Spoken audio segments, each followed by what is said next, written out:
Canada Indians को PR नहीं देगा या कनाडा हज़ारों इंडियंस की पीआर एप्लीकेशन रिटर्न करेगा। ऐसे न्यूज़ आपने कुछ दिनों में सोशल मीडिया में या मेन स्ट्रीम मीडिया में भी देखे होंगे। Let me break it down for you. मुझे आपको ये समझाना है कि एग्जैक्टली क्या है। गवर्नमेंट ऑफ ओंटारियो जो कनाडा का एक स्टेट है, एक प्रोविंस है, उनका एक प्रोग्राम है OINP, Ontario immigration nominee program, जिसमें अलग अलग 10 से ज़्यादा स्ट्रीम्स हैं। मतलब सिर्फ एक कैटेगरी नहीं, जिसमें अलग अलग 10 स्ट्रीम्स हैं, जिसमें से एक स्ट्रीम है out of that 10 which is express entry skill trades stream, जिसमें 2024 में गवर्नमेंट ऑफ ओंटारियो ने 4000 से ज़्यादा नॉमिनेशंस दिए हैं। 2025 में गवर्नमेंट ऑफ ओंटारियो ने एक भी कैंडिडेट को इनवाइट ही नहीं किया है।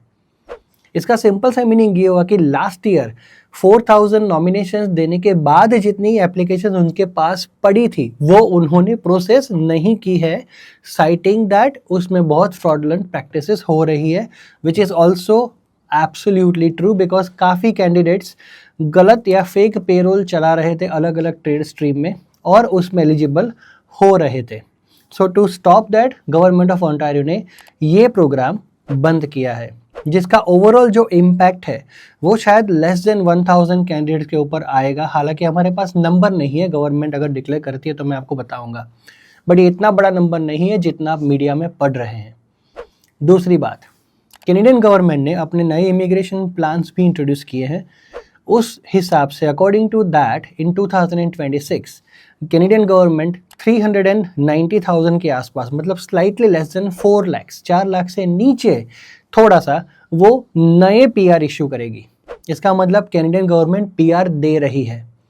उसमें ओंटारियो गवर्नमेंट अगर नॉमिनेट करती है, उसमें अगर एक कैटेगरी जिसमें वो कुछ हार्डली 1000 या उससे भी कम नंबर ऑफ एप्लीकेशंस अगर वो प्रोसेस नहीं कर रही है, प्रपोर्शनेटली देखा जाए तो एक बहुत माइन्यूट सा, बहुत माइनर प्रपोर्शन है, जिसको इतना हाईलाइट करके मीडिया में चढ़ाया जा रहा है जैसे गवर्नमेंट ऑफ कनाडा ने पीआर देना बंद कर दिया हो। ऐसा नहीं है। Do not get misguided by wrong marketing and wrong publishing.